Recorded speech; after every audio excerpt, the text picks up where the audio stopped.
नमस्कार। स्वागत है आप सभी का आज की इस वीडियो में। आज की इस वीडियो में हम बात करेंगे भुजंगासन के बारे में।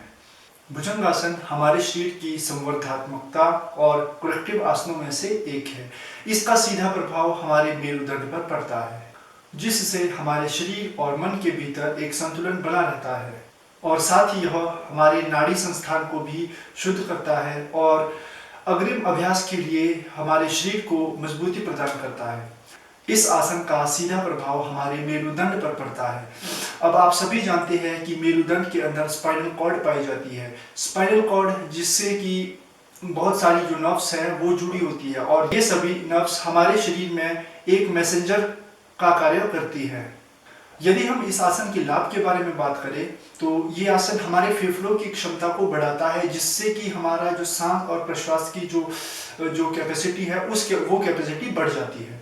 साथ ही ये लोअर बैक पेन, जैसे कि कमर दर्द भी हम कह सकते हैं, उस पेन को ये ठीक करता है। ये आसन हमारे स्पाइन को स्वस्थ रखने में काफी सहायता करता है, जिससे कि हमारी स्पाइन जो है वो अच्छे से फंक्शन कर पाती है। इसके अतिरिक्त जो हमारा पाचन तंत्र है, पाचन तंत्र में भी इस आसन का बेहद महत्वपूर्ण लाभ हमें मिलता है।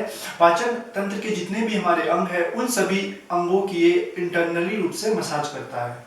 तो आइए सबसे पहले जानते हैं भुजंगासन करने की विधि।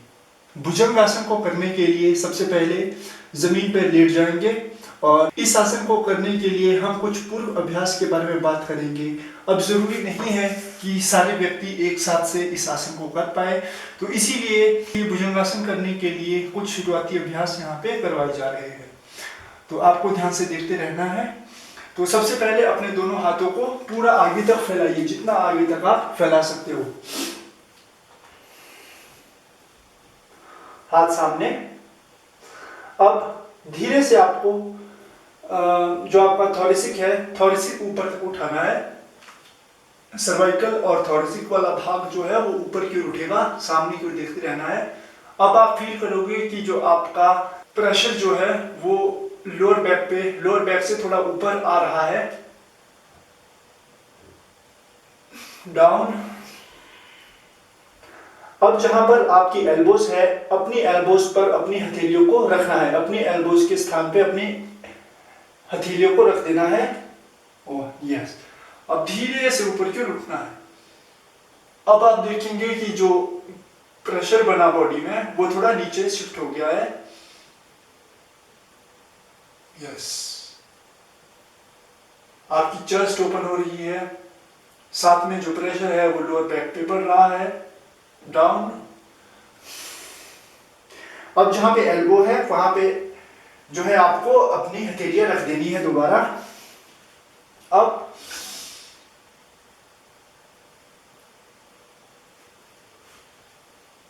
होल्ड करके रखेंगे 5 से 10 सेकेंड और यहाँ पे आप अनुभव करेंगे कि आपका जो पूरा प्रेशर है आपके लोअर बैक पे चला गया है। अब धीरे से ऊपर की ओर उठेंगे।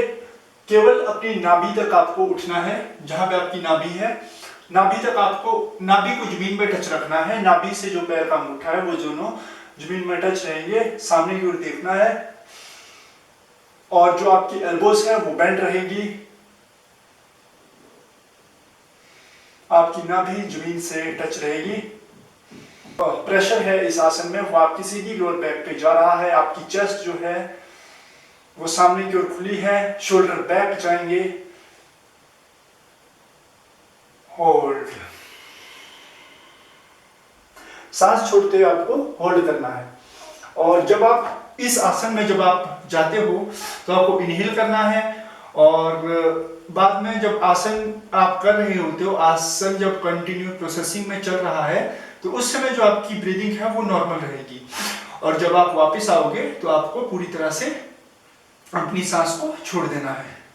तो ये है हमारा भुजंगासन। अब हर एक आसन का एक ऑपोजिट पोज अवश्य होता है, तो इस आसन का जो ऑपोजिट पोज है उसे भी हम साथ साथ ही करेंगे। इस आसन के बाद हम डायरेक्ट करेंगे अधोमुख श्वानासना, जिसे कि आधुनिक समय में माउंटेन पोज के नाम से भी जाना जा रहा है। इसके लिए आपको अपने दोनों हाथों को अपने चेस्ट के पास रखना है। दोनों पैरों को अपने पंजे पे आ जाना है, पैरों के पंजे पे, एंड देन अप। 5 से 10 सेकंड। और यहाँ पे आप अनुभव करेंगे कि जो प्रेशर है वो लोअर बैक पे चला गया है। अब जहां पे एल्बो है वहां पे जो है आपको अपनी हथेलियां रख देनी है दोबारा। अब होल्ड। 5 से 10 सेकंड। और यहाँ पे आप अनुभव करेंगे कि जो प्रेशर है वो लोअर बैक पे चला गया है। और जो आपके दोनों एरिया है वो जमीन पे टच होगी। आपके हाथ कंधे की बिल्कुल शरीर में समानांतर, और साथ में जो आपका सर है वो भी आपके कंधे के समानांतर रहेगा। इस आसन में आपको सांस छोड़ते रहना है, लंबी सांस लेंगे और लंबी सांस छोड़ेंगे।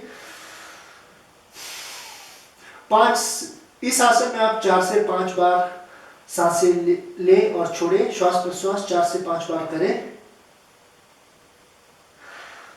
नासिका दृष्टि अपनी नाभि पर रखें, नेवल पॉइंट पर देखते रहे।